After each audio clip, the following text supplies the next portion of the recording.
नागपुर में हाल ही में अंतर्राष्ट्रीय सहकार वर्ष और केंद्रीय सहकार मंत्रालय की वर्षगांठ के अवसर पर एक विशेष सहकार परिसंवाद का आयोजन किया गया था।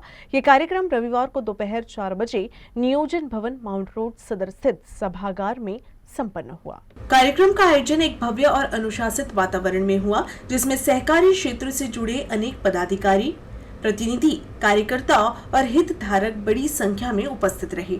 इस परिसंवाद में सहकारी संस्थाओं की भूमिका, चुनौतियां और भविष्य की दिशा पर विस्तृत चर्चा की गई। विभिन्न वक्ताओं ने सहकारिता के माध्यम से सामाजिक और आर्थिक विकास के नए अवसरों पर अपने विचार रखे। कार्यक्रम का उद्देश्य सहकारिता को जन जन तक पहुंचाना, युवाओं को इससे जोड़ना और ग्रामीण व शहरी विकास में सहकारी संस्थाओं की भागीदारी को और अधिक प्रभावशाली बनाना था। यह आयोजन सहकार विभाग, विभिन्न सहकारी संगठनों और सामाजिक संस्थाओं के संयुक्त प्रयास में सफलतापूर्वक संपन्न हुआ। कार्यक्रम में उपस्थित सभी लोगों ने सहकारिता के महत्व को महसूस किया और इसे एक आंदोलन के रूप में आगे ले जाने का संकल्प लिया।